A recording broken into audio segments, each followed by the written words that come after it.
Hello everyone, this is me Ashish Verma. Welcome to all of you on my YouTube channel Aquasis Engineering. Hope everybody is doing great and living happily with their families. So basically आज की video का मोटो है कि आज हम इस video में बात करने वाले हैं रोड मैप के बारे में, जो सिविल इंजीनियर्स के लिए, जो फ्रेशर सिविल इंजीनियर्स के लिए। कुछ सिविल इंजीनियर्स हैं जिनको 2-3 साल का एक्सपीरियंस भी है, फिर भी वो अभी डिसाइड नहीं कर पा रहे हैं कि किस पर्टिकुलर डिपार्टमेंट में हमें रहना चाहिए और हमारी क्या ग्रोथ हो सकती है, हम किस हाईएस्ट पॉइंट तक जा सकते हैं अपने कैरियर में, एंड कितना maximum salary and then benefits earn कर सकते हैं, एंड हमारा इंडस्ट्री में क्या वैल्यू होने वाला है। ठीक है, तो सारा कुछ हम जानेंगे। एंड बहुत सारे फ्रेशर इंजीनियर्स पूछ भी रहे थे कि सर हमें बताइए, एक रोड मैप बताइए बेसिकली कि कौन सा डिपार्टमेंट हमें ज्वाइन करना चाहिए, whether we should go for the execution department और we should go for the planning department और service department. In the beginning we are working execution department, but we have good interest in planning department और service department. So हम सारा कुछ बात करेंगे इस video में। तो इत्मीनान से इस वीडियो को कुछ 10 मिनट लगेंगे, पूरा वीडियो देखिएगा एंड आपके जितने भी डाउट्स हैं कैरियर से रिलेटेड सारे क्लियर हो जाएंगे। तो इस वीडियो को स्किप मत करना और प्लीज वीडियो कंप्लीट देखना ताकि आपके जो डाउट्स हैं वो क्लियर हो जाए एंड आप अपने कैरियर में एक अच्छे पॉइंट पे जा सको। तो चलिए स्टार्ट करते हैं। So will start from the execution department, which is one of the crucial department for any of the civil industry, क्योंकि अगर एग्जीक्यूशन प्रॉपर नहीं होगा तो प्रोजेक्ट डिलीवरी नहीं हो पाएगा। तो अगेन एग्जीक्यूशन डिपार्टमेंट क्या होता है, एक it is one of the wonderful department I would say, कि इसमें क्या होता है कि आपको जो भी आपको बुकिस्ट नॉलेज होता है, क्यों क्या होता है जब आप सिविल इंजीनियरिंग कर रहे होते हैं तो आपको बेसिकली क्या होता है, बुक्स में जो थ्योरीज हो गई या एप्लीकेशंस हो गए वो बेसिक लैब्स वगैरह में सिखा दिए जाते हैं, बट एक्चुअल में क्या होता है आपको साइट नॉलेज नहीं होता है। बट विदाउट साइट नॉलेज आप कुछ ज्यादा प्रोग्रेस नहीं कर पाएंगे। तो कोई भी सिविल इंजीनियर है अगर वो एज अ फ्रेशर ज्वाइन करते हैं किसी भी इंडस्ट्री को एज अ सिविल इंजीनियर, तो उनको स्टार्टिंग में एग्जीक्यूशन में एटलीस्ट 1 to 2 years काम करना ही है सारे इंजीनियर्स को। After that they can move to the planning department और service department, but in starting career they need to work for at least 1 to 2 years इन execution department. Again in execution को अगर हम फर्दर ब्रेक डाउन करेंगे, it has multiple department. So in execution you can become a site engineer. So in your beginning career you will be working as a site engineer. So as a site engineer your profile will be looking at after day to day activities, क्या क्या activities हैं, कैसे reinforcement में काम होता है, कैसे farm work में काम होता है, कैसे quality checks होते हैं, and क्या क्या procedures होते हैं basically, and कैसे checklist वगैरह भरी जाती है, and कैसे safety का ध्यान रखा जाता है। ये सारे norms जो होते हैं आप सीखते हैं। एंड उसके अलावा आप जब आपके पास जब कुछ 6 to 7 मंथ का एक्सपीरियंस होता है, then you start working with the drawing also, and then how to find out the quantities, and then कैसे क्वांटिटी निकालें, एंड देन फिर उसको क्वांटिटी को जो एक बीओक्यू होता है उसके साथ कैसे मैच कराएं, एंड जो भी हमारा काम हो रहा है वो सही से हो रहा है कि नहीं हो रहा है, ये सब देखते हैं। एंड उसके साथ आप बीबीएस भी बनाते हैं, बेसिकली बार बेंडिंग शेड्यूल जिसे बोलते हैं, जिसके थ्रू आप मतलब रेनफोर्समेंट कैसे डालना है, कैसे क्या होता है, ये सारी चीजें आप एग्जीक्यूशन में सीखते हैं as a site engineer. Alright, and ये तो बेसिक काम हो गया। उसके साथ साथ आप लोग कोऑर्डिनेशन भी सीखते हैं। कोऑर्डिनेशन भी सीखते हैं बेसिकली क्या होता है कि आप मल्टीपल डिपार्टमेंट्स होते हैं, मल्टीपल डिपार्टमेंट से कोऑर्डिनेट कैसे करेंगे। ठीक है, सपोज आप साइड में काम कर रहे हैं बट आपको रिक्वायरमेंट है कि आपको कुछ रेनफोर्समेंट चाहिए या कुछ फॉर्म ऑफ मटेरियल चाहिए, तो वो कहाँ से आएगा, सपोज वो स्टोर से है, तो स्टोर से कैसे आपको डेटा आएगा। ठीक है, आपकी रिक्वायरमेंट कैसे पूरी होगी। तो एक तो हो गई आपकी, एक बेसिकली आपकी प्रोफाइल हो गई साइट इंजीनियर की। ठीक है, अब आपके स्टार्टिंग करियर में कुछ 3 to 4 years आप you will have to work as a site engineer. Alright, and जब आपका कुछ 3 to 4 years हो जाता है, देन उसके बाद क्या होता है कि आपका साइट में ही you will be given new responsibility, मतलब the role will be somewhat similar but you will have broader responsibilities. So after that site engineer you may become a site executive engineer. So in that executive part you can become assistant manager or manager. All right, so again here the responsibilities will be same, but in this position what will happen that you will become the in charge, basically in charge of that particular work. पहले क्या था, आप किसी manager के under काम कर रहे थे जब आप साइट इंजीनियर थे, but here once you will become site executive assistant manager और manager, you will be working under in charges, और you will be in charge of one particular work, and under you lot of site engineers will be working. Alright, so this will be your growth, overall growth, and then you will be managing the project. And ऐसे ही भी क्या होता है, फिर कुछ years के बाद फिर क्या होता है, जैसे आपकी ग्रोथ है उसके बाद you will move to the manager cadre, and then senior manager cadre, and then after that you may become the deputy manager, or before that you may become the construction manager. All right, after deputy manager you can become construction manager also at site.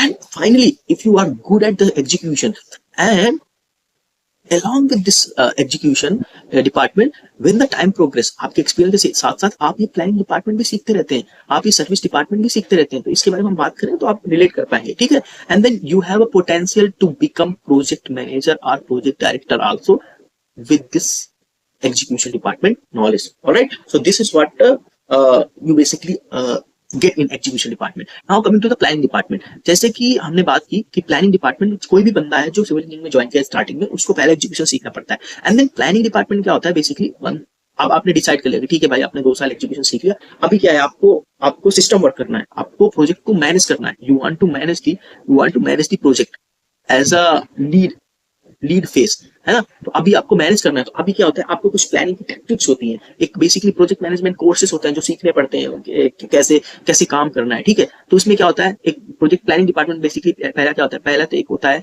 Planning manager होता है, planning engineer होता है, billing engineer होता है, ठीक है। And then इसके बाद एक बेसिकली प्रोजेक्ट कंट्रोल या कोऑर्डिनेटर कह सकते हैं, वो होता है। And then there will be a contract department that will be working with the planning department. So इसमें क्या होता है, डिफरेंट रोल होते हैं। जब आप इनिशियल आते हैं, तो इनिशियल अगर आपके पास प्रोजेक्ट मैनेजमेंट की डिग्री है या कुछ बेसिक नॉलेज है, so you may work as a project coordinator और project controller, and you may get a chance to work as a billing engineer or planning engineer. And with this knowledge and all, with the time you may become the planning manager. And again, once with the planning manager experience, क्या होता है कि इसके experience के साथ साथ आपको एक कंप्लीट क्या होता है, एक कंप्लीट प्रोजेक्ट की रिस्पॉन्सिबिलिटी होती है थ्रू आउट की, इन एंड आउट जो भी प्रोजेक्ट में चीजें हो रही हैं वो आपके थ्रू ही होंगी, मतलब आपका अप्रूवल रिक्वायर होता है। और आपको प्लानिंग डिपार्टमेंट आपको कोऑर्डिनेट करना होता है सारे डिपार्टमेंट से, be it store, be it quality, be it safety, be it admin and accounts, be it other stakeholder, जो भी अदर स्टेक होल्डर्स होते हैं उन सबसे कोऑर्डिनेट करना होता है। ये प्लानिंग डिपार्टमेंट्स की रिस्पॉन्सिबिलिटी होती है। It is one of the wonderful department. अगर आप इस पर्टिकुलर डिपार्टमेंट काम करते हैं तो आप एक बेसिकली सेंटर पॉइंट माने जाते हो किसी भी प्रोजेक्ट का।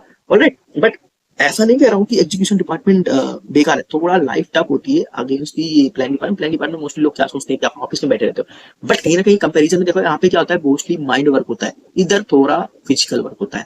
ऑलराइट, सो ये हो गया प्लानिंग डिपार्टमेंट के बारे में। अब बात करते हैं सर्विस डिपार्टमेंट। किसी भी कंस्ट्रक्शन ऑर्गेनाइजेशन में इंडस्ट्री में जाएंगे तो वहां पे सर्विस डिपार्टमेंट होता है। अब जैसे बेसिकली क्या होता है, एग्जीक्यूशन डिपार्टमेंट होता है। अब जैसे एग्जीक्यूशन डिपार्टमेंट होता है, इसमें सर्विस कौन प्रोवाइड करता है, तो इसमें सर्विस डिपार्टमेंट में एज अ सिविल इंजीनियर आप जब ज्वाइन करते हो तो यहाँ पे एक होता है कि एक स्टोर डिपार्टमेंट होता है। आई हैव सीन पीपल कि वो सिविल इंजीनियर्स है, now they are working in store as a procurement person, ठीक है। कि मतलब जो क्या होता है, जो मटेरियल आएगा, क्या मटेरियल की रिक्वायरमेंट है प्रोजेक्ट के लिए, क्या चीजें रिक्वायरमेंट है, जो सप्लाई चेन वगैरह सारा कुछ देखते हैं, तो सिविल इंजीनियर्स भी they can work as a store person. And there are other service department, there's quality department, and then there is a safety department. So इसमें क्वालिटी डिपार्टमेंट में क्या होता है बेसिकली कि प्रोजेक्ट जो हमारा चल रहा है वो क्वालिटी स्टैंडर्ड्स को फॉलो कर रहा है, क्वालिटी स्टैंडर्ड्स को फॉलो कर रहा है कि नहीं कर रहा है, क्या स्पेसिफिकेशंस उसको फॉलो कर रहा है कि नहीं कर रहा है, जितना भी डॉक्यूमेंटेशन वर्क होता है वो सारा किया जाता है। And then whatever the work method statements जो होते हैं वो भी इनके द्वारा बनाए जाते हैं एंड देन अप्रूव किए जाते हैं। And also they focus on the risk part also. So all these are responsibilities related to the quality and then this safety proof. क्योंकि कंस्ट्रक्शन ऑर्गेनाइजेशन जो होती है वो बेसिकली जहाँ पे क्या होता है, ह्यूमन एनवायरनमेंट बहुत होता है, तो यहाँ पे किसी भी इंडस्ट्री में आप जाओगे सेफ्टी पर्सन होंगे। सेफ्टी पर्सन क्या होते हैं, they make sure that the project is safe, whatever we are doing, we are working in a safe environment।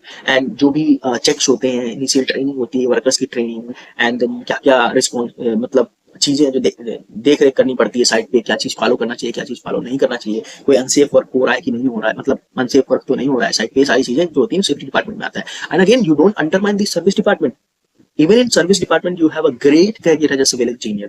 I mean you can thrive in your career, and mostly if I talk about this service department people, they are known as a white collar people, means their job is like white collar, they basically provide the service। So what they will do, they'll come and they'll assist the execution people and the planning people। All right, they don't really work at site but they work as a consultant at site। All right, consultant नहीं मतलब थोड़ा बहुत काम करते हैं but their jobs is like white collar job. Alright, so ये सारे departments होते हैं जिन पे आप वर्क कर सकते हैं। सो इस वीडियो के दौरान अब आपको समझ में आ रहा होगा कि आपकी कैपेबिलिटीज क्या है और आप क्या बनना चाहते हैं in your career. So based on that you can choose your department, whether if you want to become a project manager or project director, either you can choose execution or planning department। In both cases the chances are that you will become project manager or project director at the peak of your career।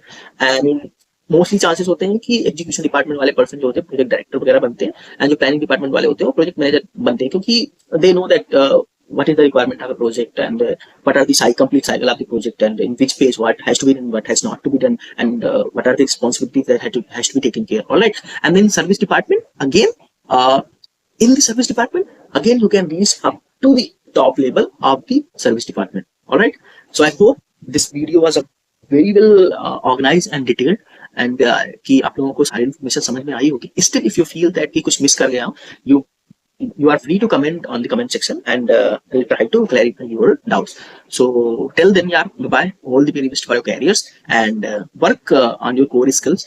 And जिस भी department में हाँ आप अच्छे से काम करिए, अपने काम को सीखिए, and then life will go on here, and then there is a बहुत बड़ा जीवन है आपको सीखने के लिए, एंड करियर में बहुत उन्नति प्राप्त कर सकते हैं. So see you all on the next video.